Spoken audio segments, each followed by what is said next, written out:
Okay, Debbie, I'm so excited that you took some time to meet with me today. We have some big news to share with everyone. You We are do. retiring at the end of August. What emotions are you feeling right now as this chapter is coming to an end? A little bit scary, but I'm ready and I'm happy and hoping everybody survives without me. We will definitely miss you, that's for sure. Before we really dig into retirement, I really wanted to take some time to talk to you about this because I wanted to celebrate you. I wanted to celebrate your career and the impact you've made on me and our team and everyone along the way in your career. So let's talk a little bit about you. When you think back to the beginning of your career, what did you imagine your work life would look like? I don't know that I had a vision, just kind of let life lead me to where I needed to be, which might have started at Rockwell when I worked on the B1 contract. That's really when I started digging into administrative work, and I enjoyed it. I like the detail. I don't know why, but I do. I like the challenge. So I think after Rockwell, everything kind of led me in that direction. That's when you knew that this was kind of how you wanted to see your career progress. Probably. Yeah. Well, I've asked you some questions about your career as we've gotten to know each other over the last 6 years at Working Spaces. And yesterday, you just told me, I think, my favorite story of all time. And it was your first real job, as you put it, and you were working at a bank. And you had an opportunity to sell a completely new concept, the ATM. Can you tell me a little bit about that? And there is photo evidence that we have to show as well on this. There is photo evidence. I was actually a teller at the bank. Okay.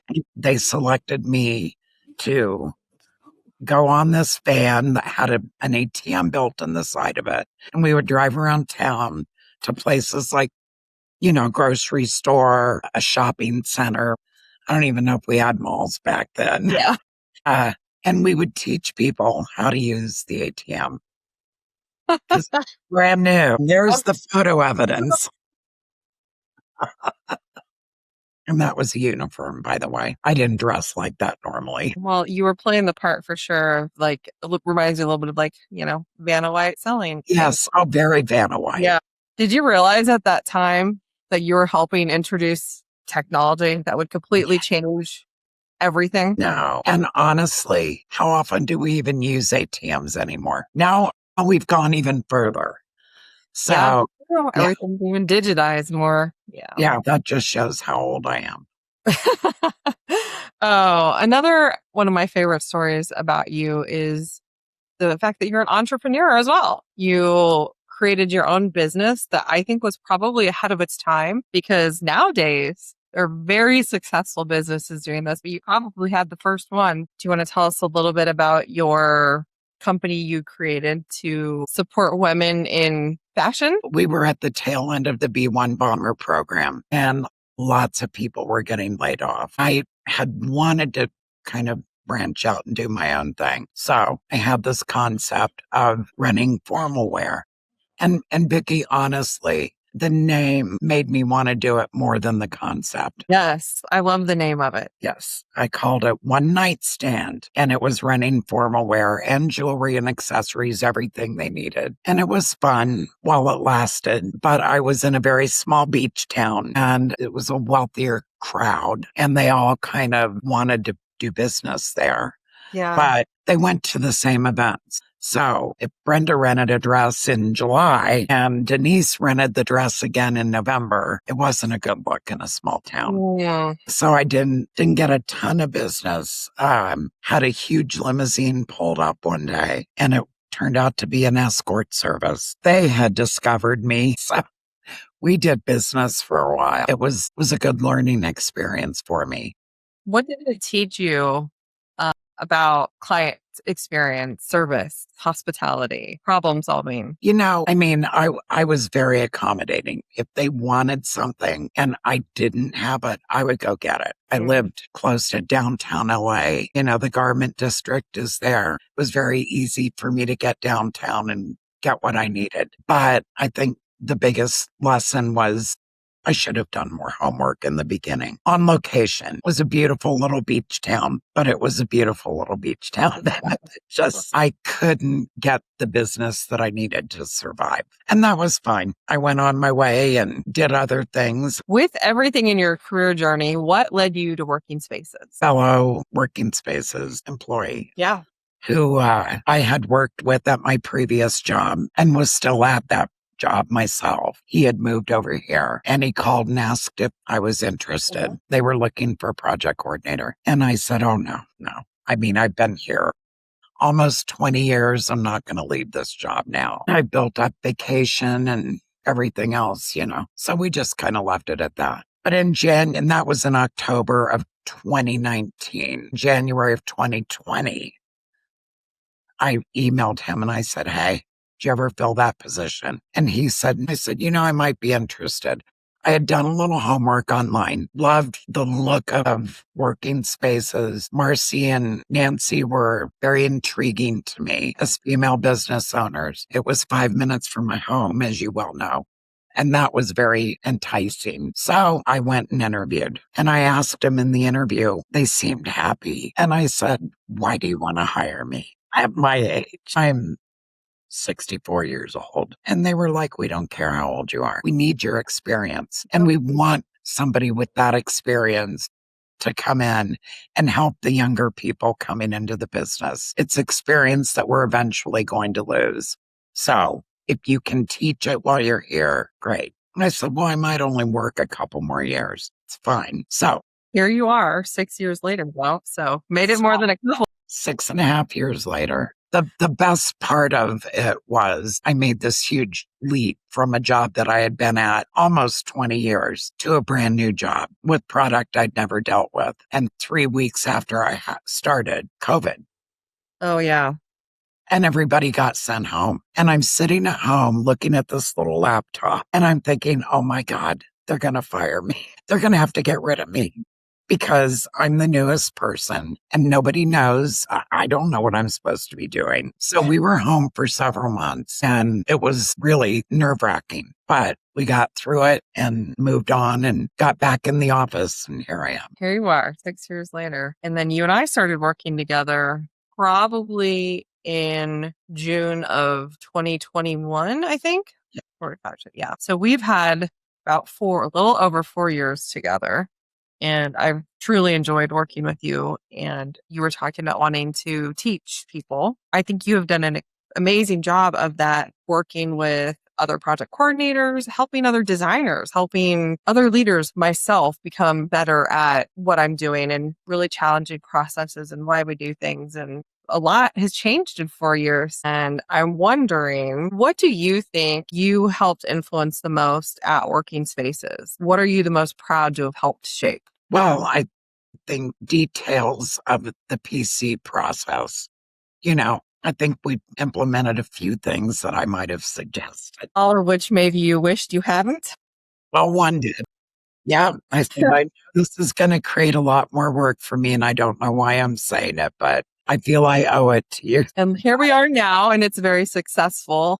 And it's helped. The PC role is not the same today as it was 4 years ago. Yeah. It's grown. Yeah. It's grown. It's evolved into something a little bit different. But the core of a PC is still there. And that is we control that order. From the day it's booked until the day it's invoiced. We manage that as a team with our PMs. And, if you work with your PM really well, it just is pretty flawless. What do you think are the most important things that a project coordinator needs to be able to do for somebody new coming into the industry? You could give them advice. Well, first of all, give yourself some grace. You can't be perfect all the time. And don't try to be a hero by yourself. Work with your team. I think the teamwork is just critical. And I love to think that I'm helping my PM as much as that PM is helping me. So I really love that team concept. So I wouldn't look at it as something that a PC can do on their own. We need our people. We need our team. Everyone. It takes each individual role to truly create that client experience that we say we're going to provide. A little bit about working spaces. How would you describe the culture here to someone who has not experienced it? I think, we almost become a little bit family. But the biggest thing that I love is that we have leaders from Marcy and Nancy on down who respect and appreciate their employees. And I do too. I think I that's think it's that's super important.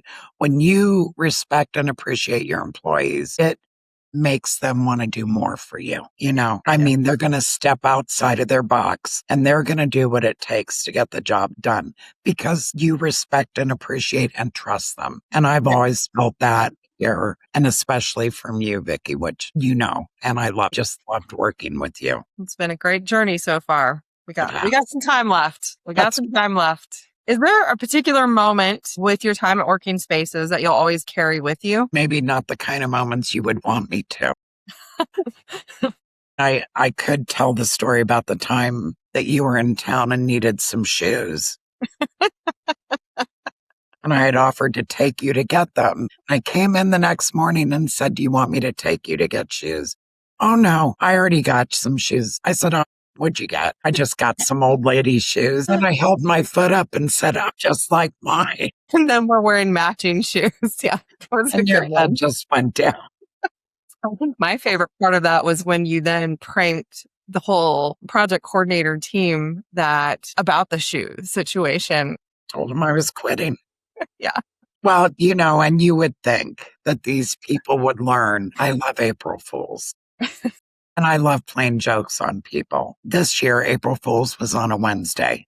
And you probably don't know this, but I was sitting at home and I'm like, gosh darn it, I wish I was at the office. And then I just made up a story and I Teams messaged Beth Studebaker. And I said, "You're not going to believe what happened to me last night." And she said, "What happened?" And I said, "I had to get up in the middle of the night to go to the bathroom."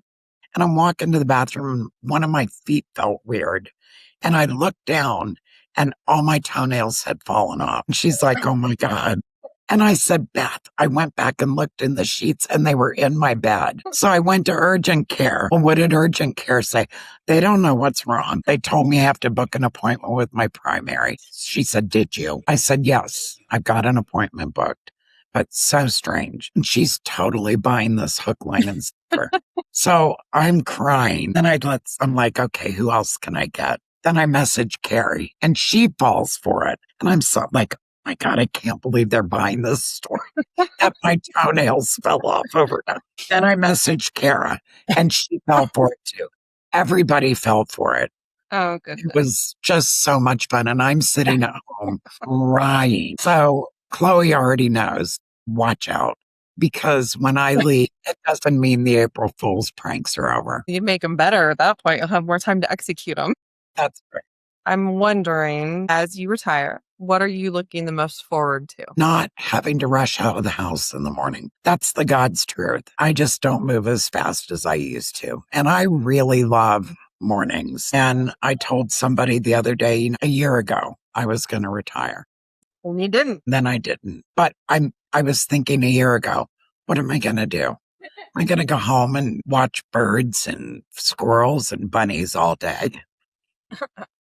I may as well be working. Now I'm like, oh my God, I can go outside in the morning and watch birds and squirrels and bunnies. Yeah.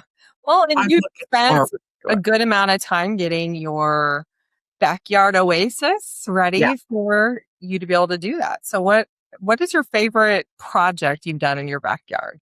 It's not really a project. Well, it is, but it's not a thing. It kind of is the birds. Don't think I'm crazy, but I have the feeder with the bird camera on it. I've spent 3 years trying to get hummingbirds into my yard. Oh, yeah. And I'm finally getting them. So I bought a camera for their feeder too. Okay.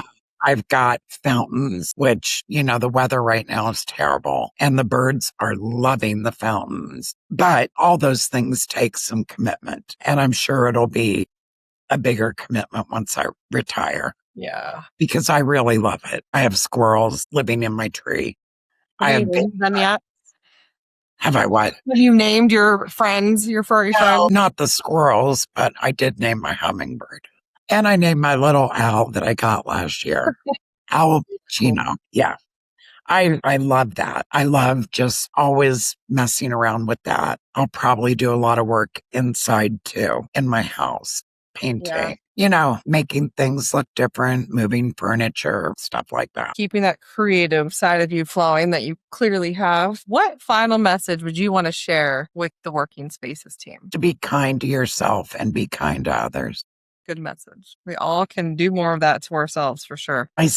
See, people sometimes just really struggle with a mistake. And I've never seen anybody executed. I've never seen anybody, raked over the coals.